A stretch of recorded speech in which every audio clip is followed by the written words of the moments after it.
एक लंबे समय पहले एक गांव में सुरेश और कीर्तना नामक पति पत्नी रहते थे। उनके गीतिका नामक एक सुंदर सी बेटी थी। सुरेश हमेशा सबके सामने बेवजह गर्व से पेश आता था।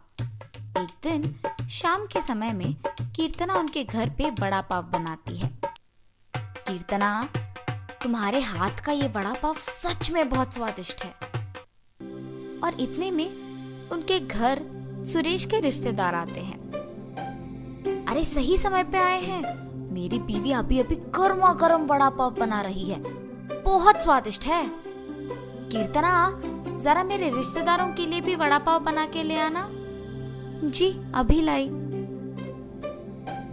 ये कह के गर्मा गर्म वड़ा पाव बना के वहां लाती है और उनके रिश्तेदारों को परोसती है। उनके रिश्तेदार उसे खाने के बाद कहते हैं, सुरेश, तुमने ठीक कहा, हम वाकई ही सही समय में आए हैं, वरना इतने स्वादिष्ट वड़ा पाव हम नहीं खा पाते।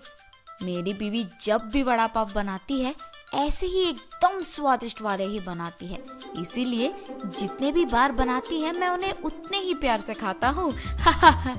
हाँ, बात तो सही है, इतने स्वादिष्ट वड़ा पाव तो कोई आसानी से नहीं बना सकता।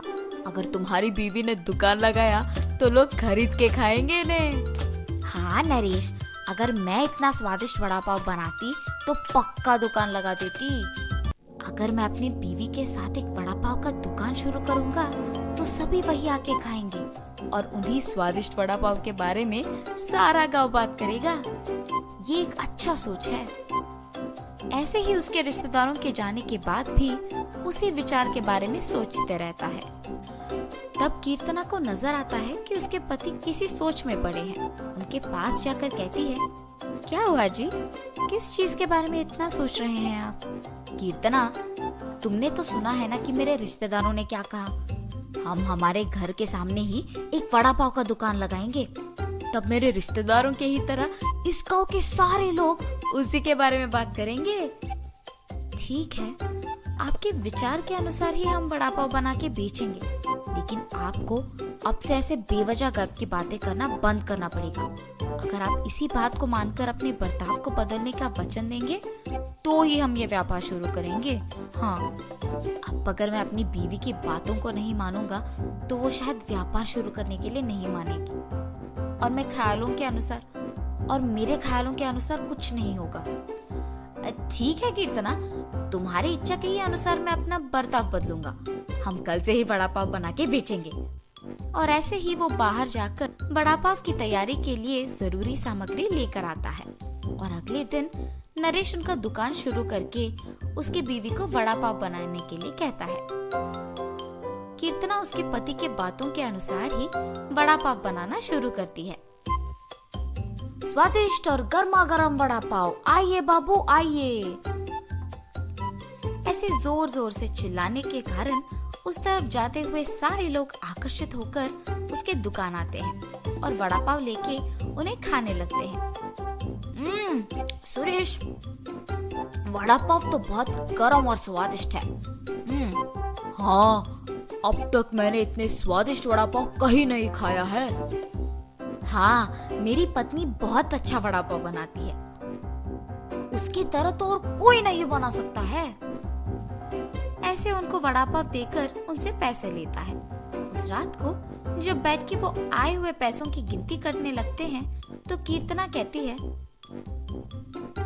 अरे वाह, पहले ही दिन हमें लाभ आया है जी। निवेश के पैसों से ज्यादा पैसे तो हमने कमाया है। क्या सच में? अगर हमने ऐसे ही इसे बरकरार रखा ना तो जल्द ही हमारा बहुत बड़ा व्यापार बन जाएगा कीर्तना। हाँ, आप सही कह रहे हैं। पहले ही दिन उतने पैसे देख पति पत्नी दोनों खुश होते हैं।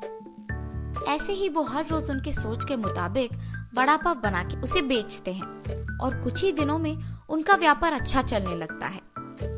मेरे सोच के मुताबिक ही हमारा व्यापार अच्छा चल रहा है, किसी और के दुकान में तो इतने लोग ही नहीं आते हैं।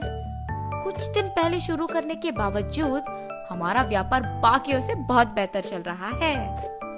और हमेशा की तरह सुरेश वापस बेवजह के गर्व में डूब जाता है और बाकियों को भी वही बातें सुनाते रहता है। उस दिन दुकान को आए एक आदमी को वड़ा पाव लाकर देता है। मैं यहाँ जब भी वड़ा पाव खाता हूँ बहुत स्वादिष्ट होता है, एक भी बार इसका स्वाद नहीं बदला। हाँ हाँ, आपने सही कहा, मेरी बीवी बहुत अच्छा वड़ा पाव बनाती है। नया व्यापार होने के बावजूद बाकियों से हमारा बहुत अच्छा चल रहा है। हाँ। ऐसे ही वहाँ मौजूद सभी से बात करता है और ऐसे ही बात करते हुए वो उन लोगों से पैसे लेना भूल जाता है। उसके पैसे ना लेने के कारण सभी वहाँ आके उसकी गर्व की बातें सुनकर पैसे दिए बिना चले जाते थे। कुछ दिन बाद सबको जब सुरेश की कमजोरी का पता लग गया तो वो वड़ा पाव मंगा के उसे खा के पैसे देने के लिए उसके पास जाकर वड़ा पाव के बारे में बात करना शुरू करते थे। सुरेश उनकी बातों में पड़ के गर्व की बातें करता था और उनसे पैसे लेना भूल जाता था और कुछ देर बाद वो लोग वहाँ से पैसे दिए बिना चले जाते थे। सुरेश के इस बर्ताव के कारण उनके व्यापार में नुकसान होता है और अचानक उनके सपने टूट जाने पर पति पत्नी दोनों बहुत निराश होते हैं। कीर्तना, मुझे माफ करो, इस सब का कारण मैं हूँ। मेरे इस झूठे गर्व के कारण ही सबको मेरी कमजोरी का पता लग गया और उन्होंने उसका फायदा उठाया। इसीलिए हमें अब नुकसान भुगतना पड़ रहा है। ऐसे कह के बहुत दुखी होता है। आपको अपनी गलती का एहसास हो गया, बस ये काफी है। अब से हम हमारा व्यापार ढंग से चलाएंगे। ठीक है कीर्तना। और तब से पति पत्नी दोनों उनका वड़ा पाव का व्यापार बहुत अच्छे से चलाते हुए खुश रहते हैं।